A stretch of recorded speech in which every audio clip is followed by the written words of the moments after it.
Do you know that they have people that are just jealous of you for no reason at all? You could be crippled in a wheelchair with hospital bands on, and they still be jealous of you. And some of those people are the ones that are closest to you, that you think are your friends, and they really aren't. I had this person, every time they come around me, where'd you get that shirt? Um, where'd you get that from? How'd you get that? When you see a person constantly doing things like that, that means they're a very insecure person who does not necessarily like to see other people have anything. They have narcissistic tendencies. They have insecurity issues. They're jealous of everything, and they covet. You ever heard that thing in the Ten Commandments, thou shalt not covet? Well, these people covet. They want everything you have. They want to be you. And the reason is they can't stand the way other people love you. Somewhere along the way, they missed out on getting the affection or the love that they should have gotten as children.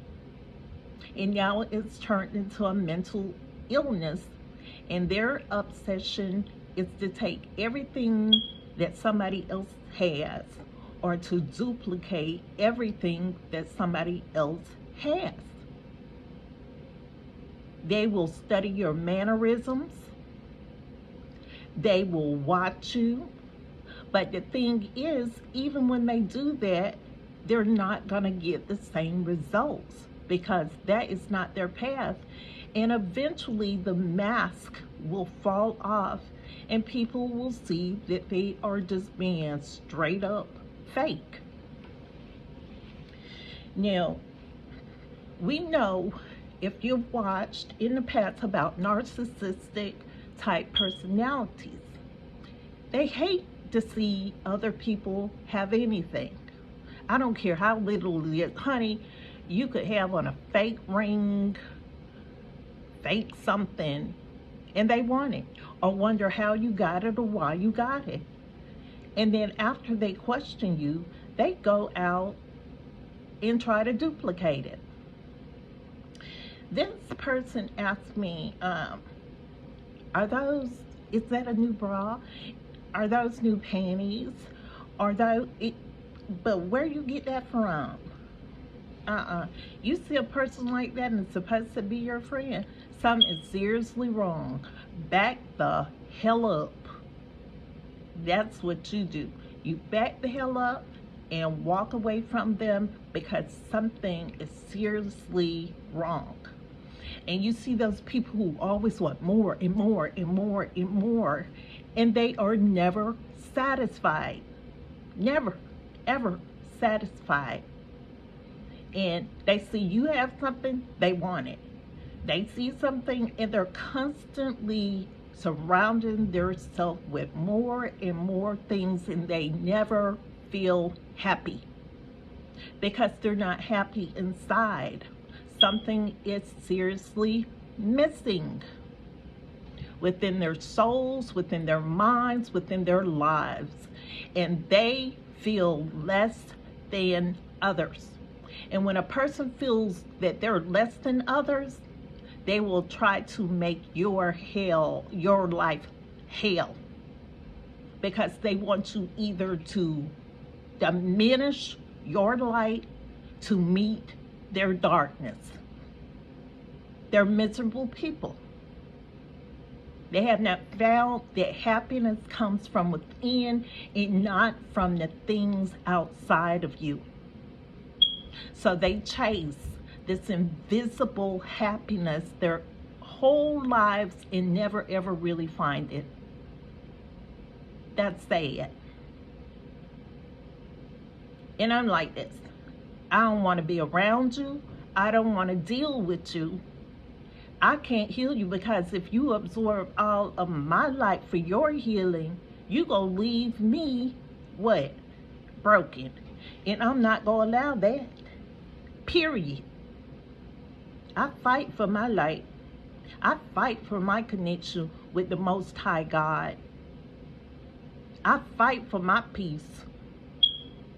And nobody's going to disturb my peace unless I'm disturbing theirs.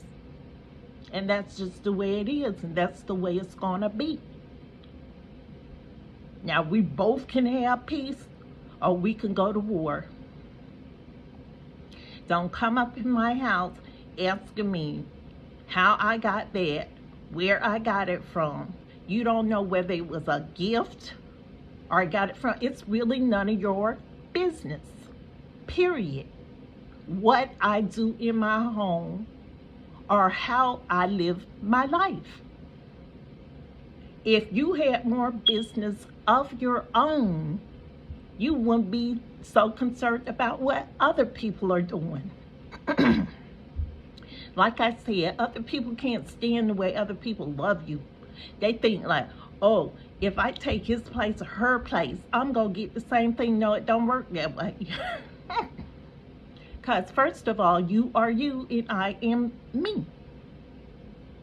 You have to feel comfortable in your own skin. You cannot be somebody else. God put each person on their individual paths, and you are not supposed to have the same fingerprint or life path as somebody else, because that is not what he meant for you to be.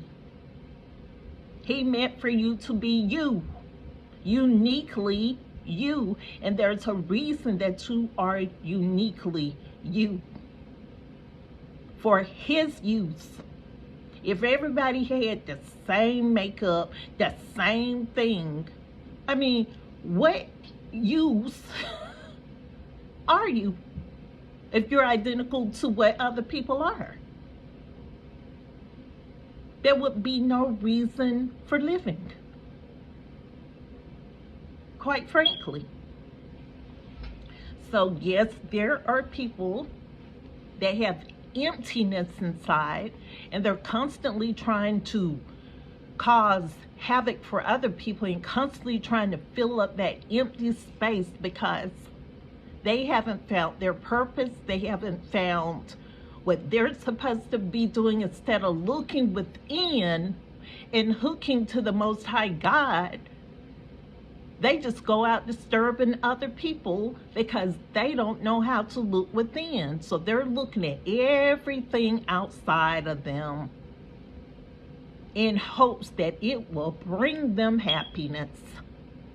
I'm going to take what somebody else has. But when you get it, you're not going to be happy because that was not meant for you. It was meant for someone else. It was meant for the person you attempted to take it from.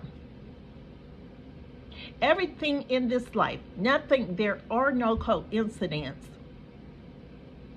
Your life and the way you came into this life, we chose our life before we incarnated into this life. And you may not understand that unless you're extremely spiritual or connected to the Most High. Before we incarnate or come to this earth, we are souls. And we have a soul path that we are to carry out when we get to this earth. And people don't understand. If you understand this, you will know that when you come to earth, we all have an individual path to live. And you cannot live someone else's path. You cannot walk somebody else's walk. You cannot be in somebody else's shoes. You cannot live somebody else's life. You have to find your own life and live your own life, and you cannot impede or continue to impede on other people's pathways.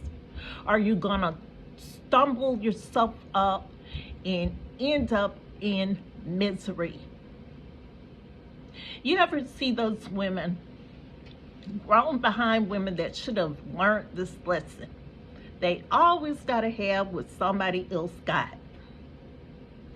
They were brought up in a way, and they always gotta have the man that another woman has, because they lacked attention earlier. Maybe they didn't have a father, or maybe something was missing.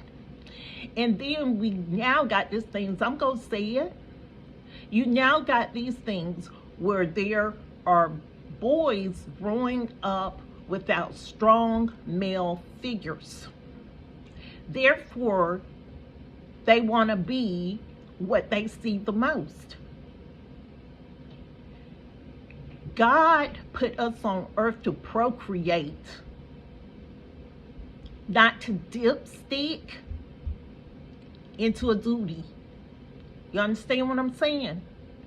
We were made to procreate and replenish the earth.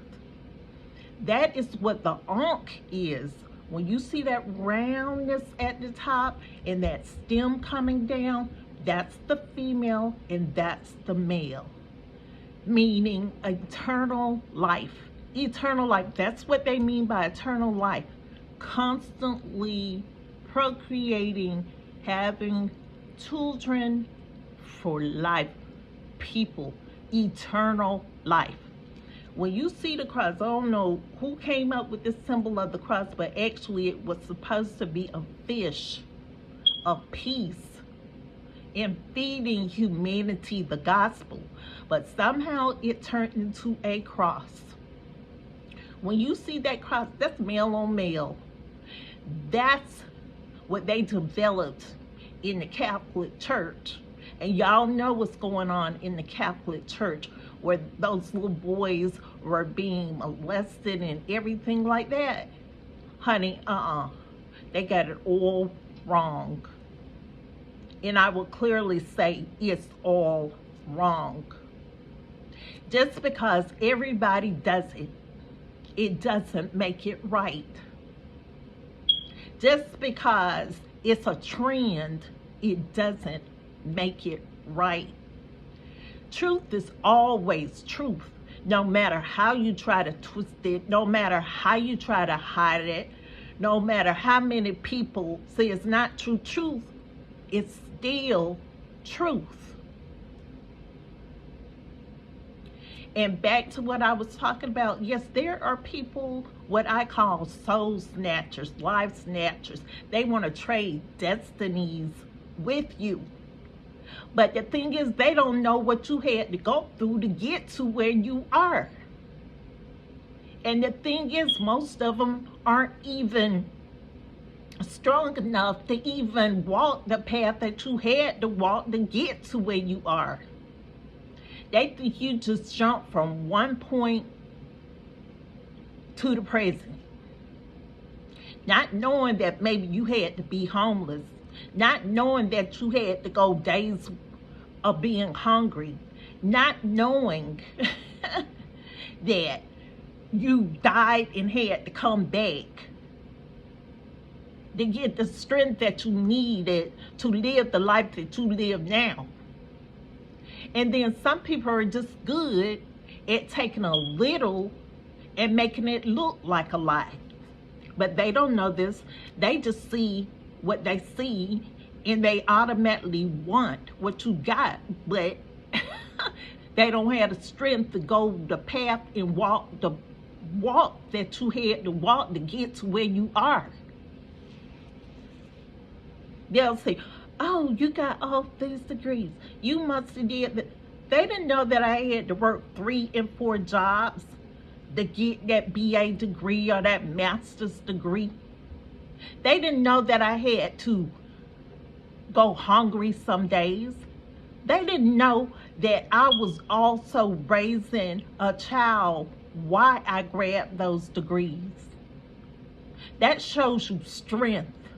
If you can't show the same strength and walk the path that I had to walk to get to where I am, don't talk about anything that I do.